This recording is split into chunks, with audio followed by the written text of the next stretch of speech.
یہ ایک آیت ایسی ہے جس کو آیت الکرسی کہتے ہیں، ایک آیت ہے پوری، اور اس کے متعلق فضائل اتنے آئے ہیں۔ رات کو اگر پڑھ کر کے سویا تو اس کا گھر جلنے سے محفوظ، جلنے سے، چوری ہونے سے محفوظ۔ بلکہ آیت الکرسی پڑھنے والے کے متعلق یہ بھی ہے کہ اگر ہر فرض نماز کے بعد کسی کی عادت ہے کہ وہ آیت الکرسی پڑھ لیا کرتا ہے ہر فرض نماز کے بعد، تو فرمایا گیا، یہاں تک کہ حکم ہے میرے عزیزوں، لوگ توحید کے نام پر آج کچھ سعودی ایسے گمراہ کرتے ہیں کہ رسول کا خیال آنا بھی نہیں چاہیے نماز میں، نعوذ باللہ۔ بعض گدھوں نے، بعض کتوں نے یہ تک لکھ دیا کہ حضور کا خیال نماز میں آنا گدھے کے خیال سے بدتر ہے، نعوذ باللہ من ذالک۔ یہ جملے بھی بولنا ہمارے لیے سخت ہے، لیکن لوگ کتابوں میں لکھ مارے ہیں، آج بھی کتابیں موجود ہیں۔ صحابہ کو تو دیکھو، ایک صحابی نماز پڑھ رہے تھے، حضور نے بلایا ان کو نام لے کر، وہ نماز پڑھتے رہے، میرے آقا نے پھر بلایا، وہ نماز پڑھ رہے تھے، پھر سلام پھیر کر دوڑے دوڑے آئے، یا رسول اللہ آپ نے بلایا؟ حضور نے فرمایا میں تو کافی دیر پہلے بلایا تھا، اب آ رہے ہو؟ کہا آقا نماز پڑھ رہا تھا۔ حضور نے فرمایا کیا تم نے قرآن کی آیت نہیں سنی؟ یا ایھا الذین آمنوا استجیبوا للہ وللرسول اذا دعاکم، اے ایمان والو، اللہ اور اس کے رسول جب بلائیں تب حاضر ہو جاؤ، چاہے نماز میں ہی کیوں نہ ہو۔ فرمایا نماز میں ہی کیوں نہ ہو، حاضر ہونا ہے۔ حضور نے اگر ندا دے دی، اس صحابی نے پوچھا نماز چھوڑ کر آ جاؤ؟ سنو اب مسئلہ کیا ہے۔ فرمایا گیا کہ ہاں، 2 رکعت اگر تم نے پڑھ لی، 4 رکعت والی نماز پڑھ رہے تھے عصر کی، 2 رکعت پڑھ چکے تھے یا 1 رکعت پڑھ چکے تھے، رسول نے بلایا، نماز چھوڑ کر کے چلے آئے، حضور نے پوچھا خیریت، طبیعت کیسی، ساری چیزیں بات چیت ہوئی، حضور نے بازار بھیجا، سامان لے آؤ، سودا سلف خریدو، فلاں کو دے آؤ، سب سامان دیا، خریدا، خرید و فروخت کیا، واپس آیا، فرمایا گیا جہاں سے چھوڑا تھا وہیں سے کمپلیٹ کرو، کنٹینیو کرو، پھر سے دہرانے کی ضرورت نہیں، 2 رکعت ہوئی تھی، آگے کی 2 رکعت کمپلیٹ کر لو، کنٹینیو کرو۔ کیوں؟ اس لیے کہ یہ بیچ میں جو کچھ بھی کرتے رہے، یہ نماز کے باہر نہیں، یہ بھی رسول کی اطاعت ہے۔ بمصطفیٰ رساں خیش کے دی ہماؤس، اسی لیے اقبال نے کہا اپنے آپ کو نبی کے قدموں تک پہنچا دے، یہی دین ہے، یہی دین ہے۔ اب میں آپ کو بتاتا ہوں، صحابہ قبلہ بدل جانے کے بعد پوچھا کسی صحابی نے کہ یا رسول اللہ ہم تو اس طرف منہ کر کے نماز پڑھتے تھے، میں اگر آپ کے سامنے، آپ 1000 میرے چاہنے والے کیوں نہ ہو، 1000 میرے عاشق کیوں نہ ہو، مصلی سے اگر میرا منہ گھوم گیا تو سارے پکڑ کے مجھے گھمائیں گے سیدھے، امام صاحب سیدھے قبلے کی طرف ہو جاؤ، یا اگر کسی نے نہیں گھمایا تو بعد میں تو بولیں گے آپ کا قبلہ صحیح نہیں تھا، آپ اس طرف منہ کر کے پڑھ رہے تھے، قبلہ ایسے تھا۔ میرے عزیزو، شریعت سب کے لیے ہے، لیکن رسول جو کرے وہی شریعت ہے۔ حضور پاک صلی اللہ علیہ وسلم اگر گھوم گئے پورے اپوزٹ ڈائریکشن میں، کسی صحابی نے پوچھا بھی نہیں، بلکہ خود بھی گھوم گئے حضور کی طرف، اور رسول کریم صلی اللہ تعالی علیہ وسلم کی اقتداء میں نماز کمپلیٹ کی۔ وہ ایک نماز ایسی ہے، 4 رکعت والی ایک نماز ایسی ہے، 2 رکعت بیت المقدس کی طرف منہ کر کے اور 2 رکعت خانہ کعبہ کی طرف منہ کر کے، باقی کسی کی ایسی نماز نہیں ہے۔ آج بھی وہ مسجد مدینہ طیبہ میں موجود ہے جس کو مسجد قبلتین کہتے ہیں، جہاں یہ قبلہ بدلا تھا، جہاں یہ آیت اتری تھی۔ اب جو کہنا ہے مجھے وہ یہ ہے، حضور پاک صلی اللہ تعالی علیہ وسلم کے چہرے پاک کا حال یہ ہے کہ اگر آسمان کی طرف اٹھ جائے تو قیامت تک کے لیے قبلہ بدل جائے۔ سوچو تو ذرا صحیح، اس چہرے پاک کا اثر یہ ہے کہ اگر اٹھ گیا آسمان کی طرف تو ہمیشہ کے لیے قبلہ بدل گیا، جس طرف اٹھ گئی دم میں دم آ گیا، اس نگاہ عنایت پہ لاکھوں سلام۔ حضور پاک صلی اللہ تعالی علیہ وسلم کے چہرے پاک کے بارے میں تم سمجھ رہے ہو، قبلہ جب مسلمانوں کا قیامت تک کے لیے بدل سکتا ہے تو ایک بار وہ چہرہ اگر ہم سب کی طرف ہو جائے، میرے آقا آؤ کہ مدت ہوئی ہے، تیری راہ میں اکھیاں بچھاتے بچھاتے بڑے دن ہوئے ہیں، تیری حسرتوں میں تیری یادوں میں بڑے دن ہو گئے، گھر کو سجاتے سجاتے۔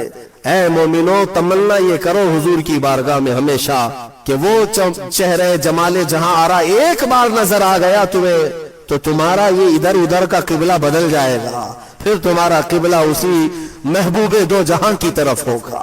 ہمارے دلوں کے قبلے کو بدلنا بھی یہ میرے حبیب پاک صلی اللہ علیہ وسلم کا اثر ہے۔ اب منافقین جو ہے بات بنانے لگ گئے۔ میں یہاں پر ایک اور نقطہ عرض کر دوں، صحابہ کا حال یہ تھا کہ انہوں نے کسی نے پوچھا نہیں 2 رکعت ادھر اور 2 رکعت ادھر کیوں، بلکہ صحابہ جانتے تھے کہ جو رسول کرے وہی دین ہے، وہی شریعت ہے۔ ایک صحابی سے پوچھا حضور پاک صلی اللہ تعالی علیہ وسلم ظہر کی نماز میں قرات کرتے تھے کہ نہیں کرتے تھے؟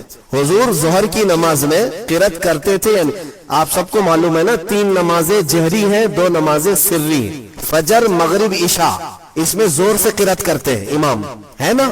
اور ظہر اور عصر میں زور سے نہیں کرتے، خاموش۔ لیکن کرتے ہیں کہ نہیں کرتے تم کو کیا معلوم؟ خاموش کھڑے رہتے نا امام، تو آپ کو پتا ہے پیچھے صفوں میں کھڑے رہتے امام صاحب پڑھتے بھی ہیں کہ نہیں پڑھتے، کسی کو نہیں پتا۔ اب حضور پاک صلی اللہ علیہ وسلم ظہر کی نماز میں آہستہ ہی صحیح کچھ پڑھتے تھے کہ نہیں پڑھتے تھے؟ ایک صحابی سے پوچھا گیا، اس صحابی نے کہا ہاں رسول اللہ تلاوت کرتے تھے۔ کہا سنائی دیتا تھا؟ کہا نہیں۔ کیسے پتا؟ وہ صحابی کہتے ہیں میں پیچھے صف میں کھڑا رہتا اور حضور کے چہرے کی طرف دیکھتا، آپ کی داڑھی مبارک ہلتی رہتی تھی، داڑھی مبارک ہلتی رہتی تھی۔ اس کا مطلب یہ ہے کہ میرے آقا نماز میں خاموش نہیں تلاوت کیا کرتے تھے۔ اے میرے عزیزوں، ان صحابہ سے پوچھو نماز میں تمہیں کعبے کی طرف دیکھنا چاہیے یا رسول کے چہرے کی طرف؟ ان صحابہ کی ترجمانی اگر کہیں سے ملتی ہے تو بریلی کے امام کی زبان میں، وہ کہتا ہے حاجیوں آؤ شہنشاہ کا روضہ دیکھو، کعبہ تو دیکھ چکے، کعبے کا کعبہ دیکھو، کعبے کا کعبہ دیکھو۔ صحابہ جو دیکھتے تھے وہ کیا تھا؟ کعبے کا کعبہ تھا، اور وہ ان کی نمازیں نہیں ٹوٹتی تھی۔ ہاں آپ سب چاہے کتنا بھی بڑا امام ابھی آیا ہے، آپ کو حکم نہیں ہے کہ امام کی طرف دیکھتے رہو، آپ کو حکم نہیں ہے، آپ کعبے کی طرف منہ کر کے رکھو۔ اب کے زمانے میں امام کے پیچھے ہیں آپ، لیکن امام کو دیکھتے مت رہو نماز میں کہ امام کی ٹانگ اٹھی ہے یا پیر اٹھا ہے، پیجامہ نیچے آیا ہے، کیا ہو رہا ہے اس کا نماز میں، یہ تمہیں حکم آج نہیں ہے۔ نماز میں اگر کھڑے ہو گئے تو قبلے کی طرف منہ رہے۔ صحابہ کرام کا حال یہ تھا کہ وہ اپنے رسول کو دیکھا کرتے۔ اتنا ہی نہیں میرے عزیزوں، اتنا ہی نہیں، ایک اور بات میں بتا دوں، آج مدینہ طیبہ میں اگر آپ جائیں گے، اللہ سب کو حاضری نصیب فرمائے، یہ حضور کا محراب اس طرف ہے سامنے، حضور پاک صلی اللہ تعالی علیہ وسلم کا محراب سامنے ہے، اور جب محراب کی طرف منہ کر کے کوئی کھڑا رہے گا تو بائیں ہاتھ کی جانب حضور صلی اللہ تعالی علیہ وسلم کا حجرہ، جو روضہ ہے آج بھی حضور کا، وہی حضور کا حجرہ تھا جس میں میرے آقا صلی اللہ علیہ وسلم حضرت عائشہ صدیقہ رضی اللہ تعالیٰ عنہا کے ساتھ قیام فرماتے۔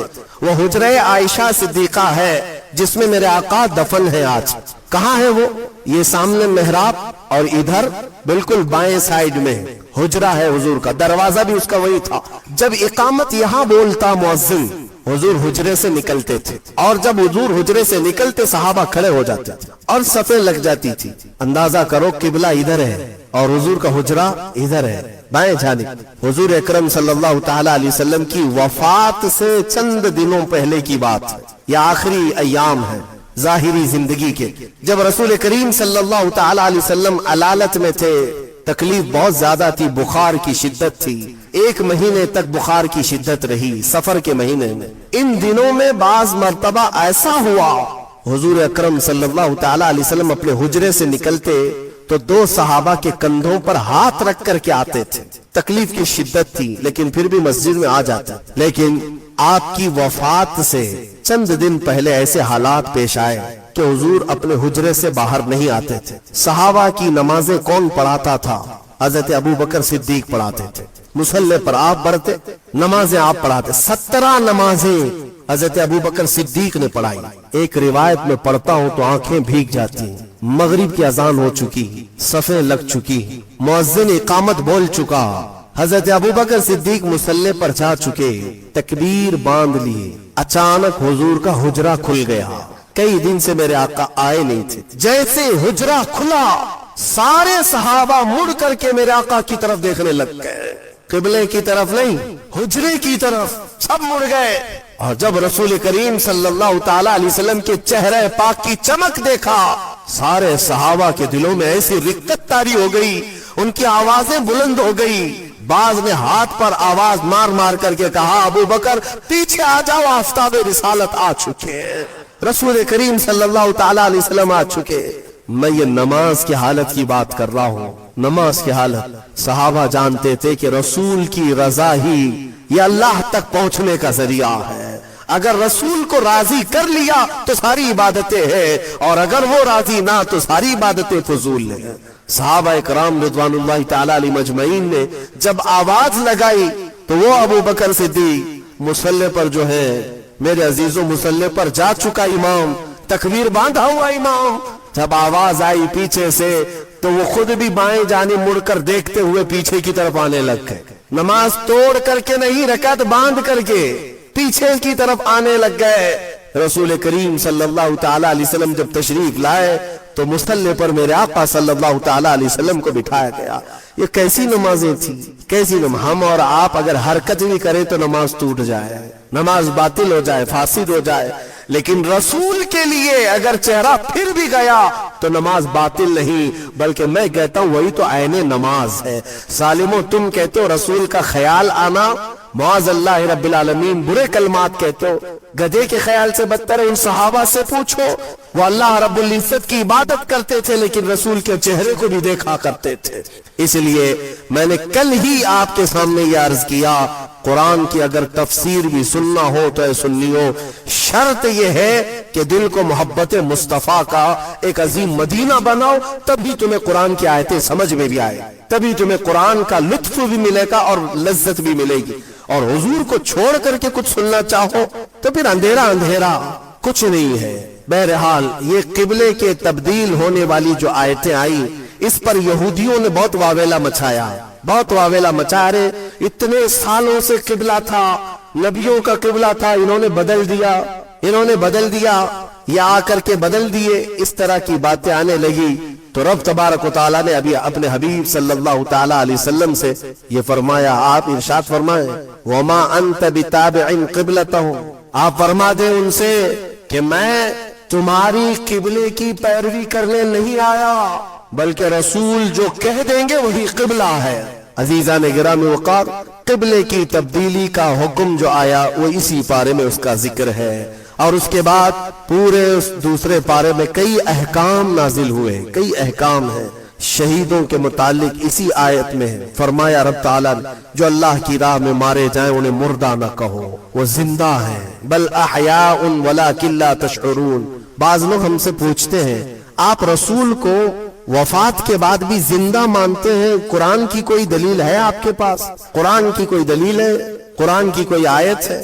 میاں میں وہی پڑھ رہا ہوں آپ کے سامنے، وَلَا تَقُولُوا لِمَنْ يُقْتَلُ فِي سَبِيلِ اللَّهِ أَمْوَاتٌ، جو اللہ کی راہ میں مارے گئے ہوں انہیں مردہ نہ کہو۔ ہر سنی مسلمان جانتا ہے، تو سب سے پہلے یہ کہتے ہیں لوگ، ارے میاں یہ تو شہیدوں کے لیے آیت ہے۔ ہم کہتے ہیں کیٹیگری اگر آپ کو بتاؤں شہید کا مقام کب آتا ہے، اللہ تعالیٰ نے آیت میں فرمایا انعم اللہ علیہم من النبیین والصدیقین والشہداء والصالحین، چار لوگوں کا ذکر قرآن میں اللہ نے فرمایا جن پر اللہ نے انعام نازل کیا۔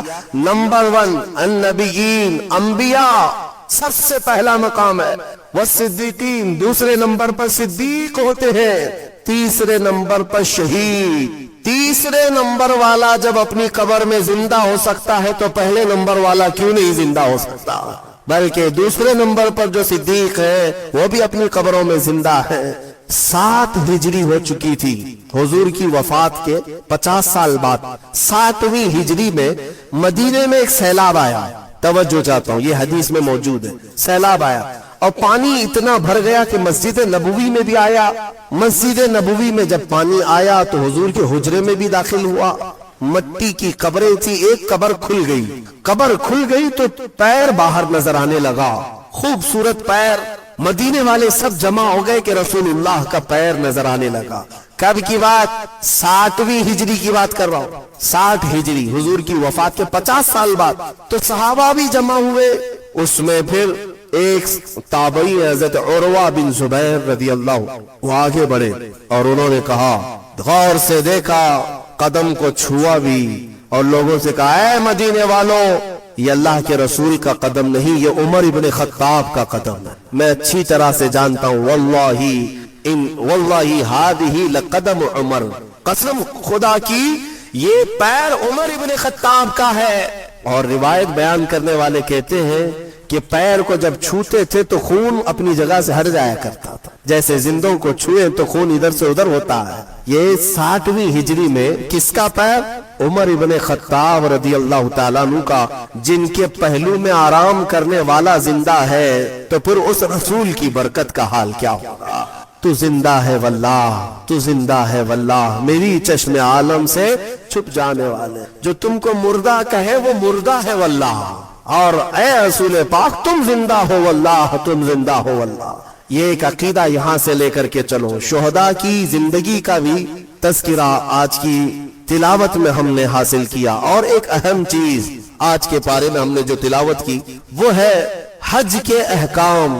تقریباً اس میں آگئے الحج اشہر معلومات، اب رمضان کے بعد جو مہینہ شروع ہوگا وہ حج کا مہینہ ہے، شوال، ذی القعدہ، ذی الحج، شوال کا پورا مہینہ، ذی القعدہ کا پورا مہینہ، اور ذی الحجہ کے 10 دن قرآن کہتا ہے یہ حج کے مہینے ہیں۔ فمن فرض فیہن الحج، جس پر حج فرض ہو گیا پھر وہ کوئی گناہ نہ کرے، فلا رفث ولا فسوق ولا جدال فی الحج، زنا، خواہشات نفسانیہ، یا پھر جھگڑا، یا پھر کوئی ایسا فسق والا عمل نہ کرے، حج جس پر فرض ہو گیا۔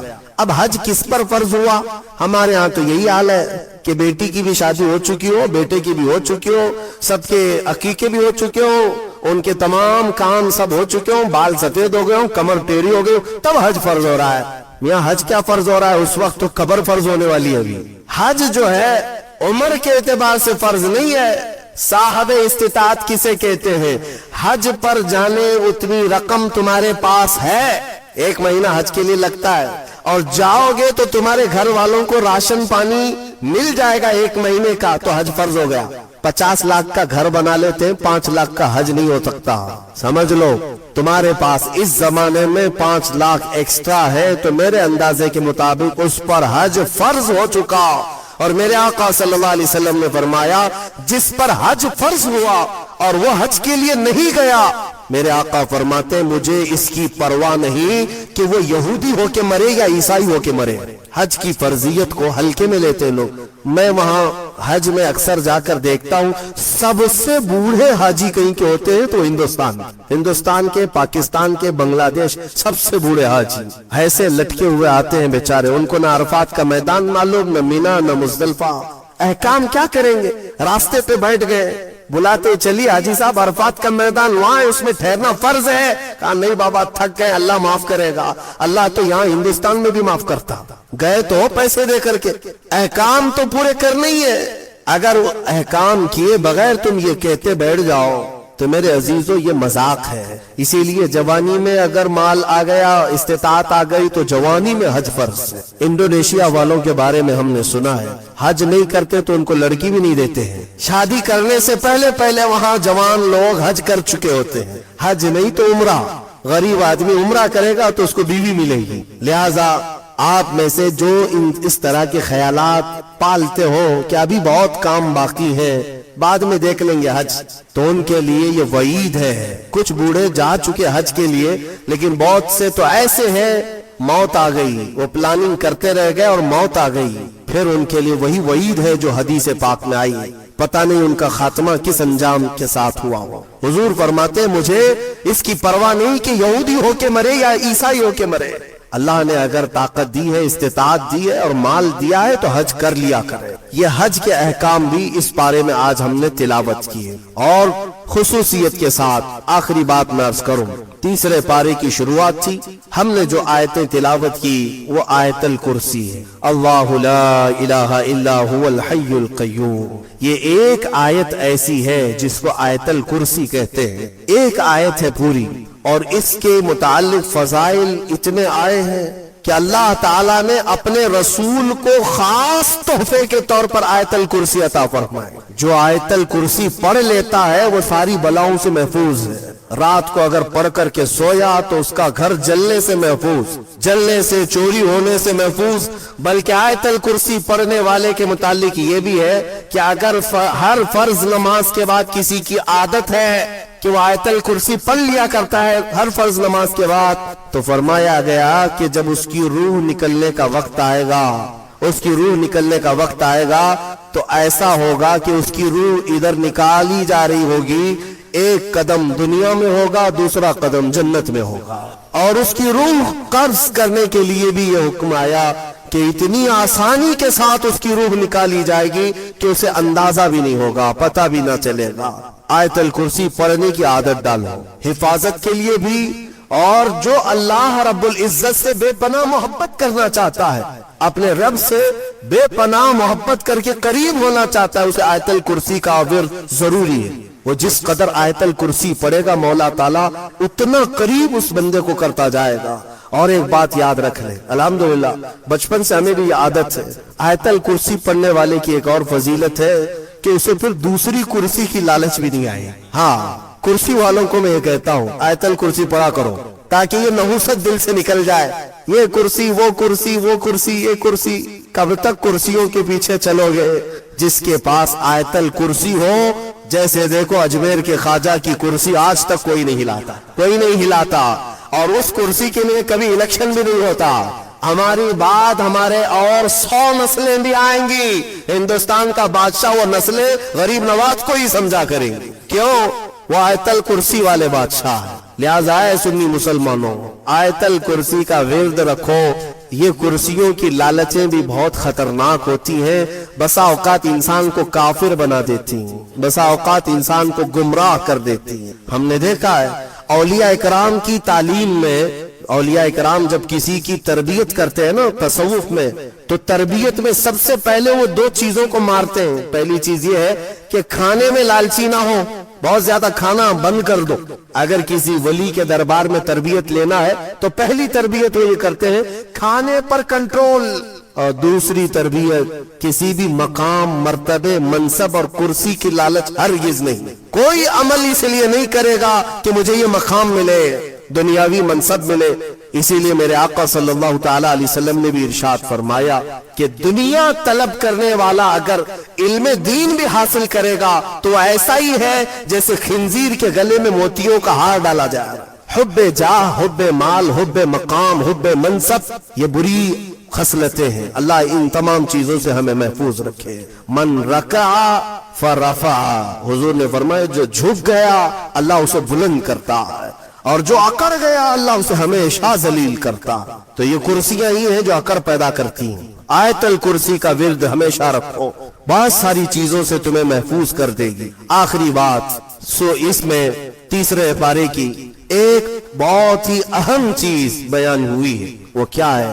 ابراہیم علیہ الصلوۃ والتسلیم نے ایک بار اللہ رب العزت کی بارگاہ میں سوال کیا، اے مولا مجھے دکھا تم مردوں کو زندہ کیسے کرتا ہے؟ اللہ نے پوچھا کہ اے ابراہیم کیا تجھے یقین نہیں ہے؟ کہا کیوں نہیں، یقین ہے مولا لیکن آنکھوں سے دیکھنا چاہتا ہوں، لیطمئن قلبی، تاکہ میرے دل کو اطمینان ہو جائے۔ سنو، اللہ مردوں کو زندہ کرتا ہے یا نہیں کرتا؟ رب تبارک و تعالیٰ قادر مطلق ہے، سب بکھر جانے کے بعد بھی وہ دوبارہ زندہ کرے گا۔ ہاں، کئی واقعات ہیں۔ حضرت عزیر علیہ السلام کا واقعہ بھی آج ہم نے تلاوت کیا۔ ایک نبی تھے اللہ کے، 33 سال کی عمر تھی، وہ اپنے خچر پر جا رہے تھے، ایک بستی کو دیکھا اجڑی ہوئی تھی، اجڑی ہوئی۔ انہوں نے یہ پوچھا اللہ کی بارگاہ میں کہ مولا یہ سب پوری بستی اجڑ گئی، یہاں نہ سبزے اگتے ہیں، نہ درخت، نہ پودے، کچھ نہیں، کیا پھر اس بستی کو تو دوبارہ زندہ کرے گا؟ تو حضرت عزیر علیہ السلام کو اسی وقت نیند لگ گئی، سو گئے۔ وہ سوئے تو 100 سال کے لیے سو گئے، 100 سال کے لیے وہی سو گئے، اور جس خچر پر آئے تھے، جو کھانا لے کر کے آئے تھے، اس کو بھی نیند لگ گئی۔ نیند کیا ہے؟ موت کی بہن ہے، اللہ نے سلا دیا۔ 100 سال کے بعد اٹھایا اللہ نے، پوچھا عزیر سے کتنے دن یہاں ٹھہرے رہے؟ کام میں تو صبح آیا تھا، دوپہر ہو رہی ہے۔ اللہ نے فرمایا ذرا اپنے خچر کو دیکھو، تمہارے کھانے کو دیکھو، تم 100 سال یہاں ٹھہرے ہو۔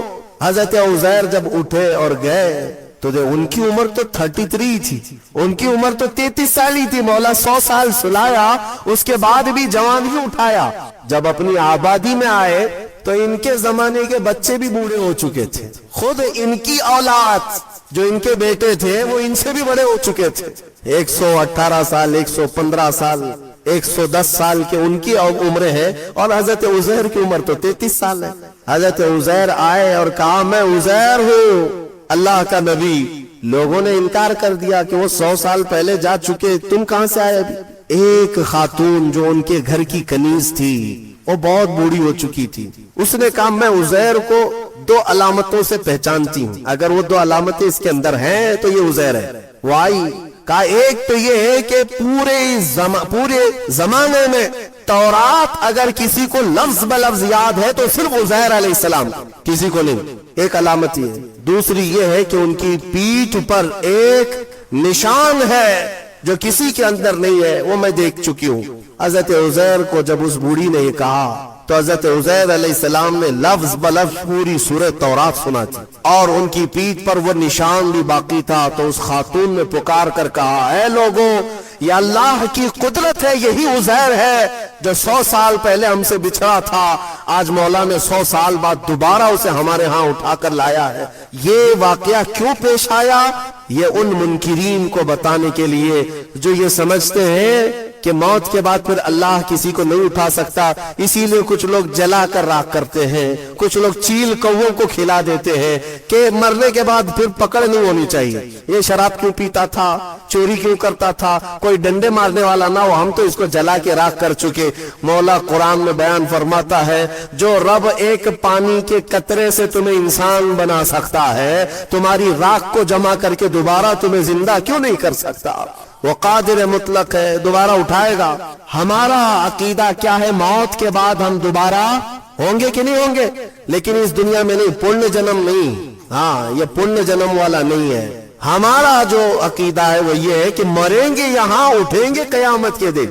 قیامت سے پہلے پھر کسی کی آتما نہیں اٹھنے والی ہے, جس کی اٹھتی ہو بیوقوف ہے. ہاں, وہ جو مشہور کرتے ہیں کہ اس کی آتما آئی, اس کی آتما آئی, کسی کی آتما نہیں آتی. ہاں, یہ بات یاد رکھیں, شیطان کھیلتا ہے, روحیں جا چکی, ایک بار نکل گئی تو اب قیامت کے دن دوبارہ زندہ ہوں. الحمدللہ ہمارا عقیدہ یہی ہے, اسلام کا عقیدہ یہ, ہم مرنے کے بعد عالم برزخ میں جاتے ہیں اور پھر مولا قیامت کے دن اٹھاتا ہے. اس سے پہلے ہمارا عقیدہ یہ نہیں کہ ہم مرنے کے بعد پھر کبھی چوہا بن کے اٹھیں گے, بلی بن کے اٹھیں گے, کتا بن کے اٹھیں گے. ہاں, اچھے کام کیا تھا تو اچھا بن کے دوسرے جنم میں پیدا ہوگا, برا کام کیا تھا تو کتا بن کے جنم لے گا. یہ نہیں ہے. الحمدللہ ہمیں اللہ نے انسان بنایا تھا, انسان ہی اٹھیں گے. ہاں, کتوں والا عقیدہ مت رکھو, چوہوں والا اور بلیوں والا عقیدہ مت رکھو, ہمارا یہ عقیدہ نہیں. جو بات میں عرض کر رہا تھا وہ ابراہیم علیہ السلام کی. ابراہیم علیہ السلام نے پوچھا رب سے تو کیسے زندہ کرتا ہے مرنے کے بعد؟ تو رب نے فرمایا کیا تجھے یقین نہیں؟ کہا یقین ہے, میں آنکھوں سے دیکھنا چاہتا ہوں. کہا ٹھیک ہے, 4 پرندے لے لو اور ان کو ذبح کرو اور پھر ان کو قیمہ بنا دو, چاروں کا گوشت مکس کرو اور سب ملا کر کے 4 حصے کرو, ایک حصہ اس پہاڑ پر, دوسرا اس پہاڑ پر, تیسرا اس پہاڑ پر, چوتھا اس پہاڑ پر. 4 پہاڑوں پر گوشت رکھ کر کے آؤ یہ مکس قیمے کا, اور پھر اپنی جگہ پر کھڑے ہو جاؤ, ان پرندوں کے نام لے کر کے بلاؤ. ابراہیم علیہ السلام کو یہ پروسیس کرایا گیا. ابراہیم علیہ السلام نے کیا کیا لیے؟ ایک کوا لیا, توجہ چاہتا ہوں, کیا لیا؟ کوا لیا. دوسرا مرغا لیا, تیسرا کبوتر, چوتھا مور. 4 پرندے لیے, کوا, مرغا, کبوتر, مور. 4 پرندے لیے اور چاروں کو ذبح کیا, پھر ان کا قیمہ بنایا. گوشت سب قیمہ بنا کر مکس کیا اور 4 حصوں میں 4 پہاڑوں پر رکھ کر آئے. پھر اپنی جگہ پر آ کر کے انہیں پکارا. اللہ کے حکم سے مرغا بھی آئے, کوا بھی آئے, کبوتر بھی آئے اور مور بھی آئے. خدا کی قدرت دیکھے, وہ قیمہ ہوا میں اڑنے لگا اور جس پرندے کا جو گوشت تھا وہ اپنے اپنے جسم میں ملنے لگا, اور پھر ان کی جو منڈیاں تھی, منہ, وہ ابراہیم علیہ السلام کے پاس تھی. دھر صرف تنہا اڑتا ہوا آیا, اپنے اپنے منہ سے جڑ گیا اور اڑ کر چلے گئے. اللہ نے اپنی قدرت کا مشاہدہ اپنے نبی کو کروایا. ابراہیم علیہ السلام, مردوں کو مولا کیسے زندہ کرتا ہے یہ نبی کو سامنے کر کے دکھایا گیا. لیکن صوفیہ کرام کی بھی ایک تعلیم ہوتی ہے. میر عبد الواحد بلگرامی رضی اللہ عنہ, سبع سنابل شریف کے مصنف, فرماتے ہیں ابراہیم علیہ السلام کو یہ پروسیس کیوں کرایا گیا؟ یہ 4 پرندے آپ نے کیوں لیے؟ صوفیہ کے جو نقطے ہوتے ہیں بڑے اہم ہوتے ہیں. میں نے 4 پرندے کہا, یاد ہے نا 4 پرندے؟ ہاں, وہ ایسی ہی نہیں ہے کہ فارمیلٹی کے لیے میں نے آپ کے سامنے گنا دیے. توجہ, کوا, مرغا, کبوتر, مور, یہی 4 پرندے کیوں؟ ابراہیم علیہ السلام نے جو لیے. اولیاء کرام کی ایک جماعت کا کہنا یہ ہے کہ اصل میں ان پرندوں کی ایک ایک خصوصیت ہے، ایک ایک خصوصیت ہے۔ کوے کی خصوصیت ہے لالچ بہت ہوتی ہے اس کے اندر، لالچی بہت ہے، اس کا پیٹ کبھی نہیں بھرتا۔ ارے پورے پورے مردے بھینسوں پر بیٹھتا ہے، اس کو ایسا لگتا ہے کہ پورا کھا جاؤں گا، لیکن ہوتا اتنا پیٹ ہے، لالچ ہے، بہت زیادہ لالچ۔ دوسرا پرندہ ہے مرغا، مرغے کے اندر شہوت بہت زیادہ ہے، شہوت، عورتوں کی خواہش۔ مرغا بہت زیادہ شہوتی ہوتا ہے، ہمیشہ مرغیوں کو دوڑاتا رہے، یہ شہوت اس کی خصلت ہے۔ تیسرا کبوتر، کبوتر کے اندر دوستی کرنے کی عادت بہت ہوتی، جلدی دوست بنتا ہے۔ سارے پرندوں میں سب سے زیادہ مانوس ہونے والا پرندہ کبوتر ہے، ایک دن پال لو اس کے بعد رہ ہی جاتا ہے، دوستی کرنے والا پرندہ۔ چوتھا مور ہے، مور کی خصوصیت یہ ہے کہ وہ اپنے حسن کو دکھانے کا شوق بہت رکھتا ہے، چار لوگ بھی کھڑے ہو گئے تو پورے پر کھول دے گا اور ناچتا ہے تو خوبصورت لیکن دکھانے کی خواہش زیادہ ہے، ریاکاری، اپنے حسن کا مظاہرہ کروانا، یہ مور کی عادت ہے۔ حضرت میر عبد الواحد فرماتے ہیں، اے مسلمانوں، اللہ نے جو حکم کیا اپنے نبی ابراہیم کو، یہ چار پرندے نہیں، کوا، مرغا، کبوتر، مور، یہ ذبح نہیں کیے، بلکہ ابراہیم علیہ السلام نے جو ذبح کیا وہ کیا ہے؟ لالچ کو ذبح کیا، شہوت کو ذبح کیا، دوستی کرنے والی عادت کو ذبح کیا، حسن کو دکھانے والی خصلت کو ذبح کیا۔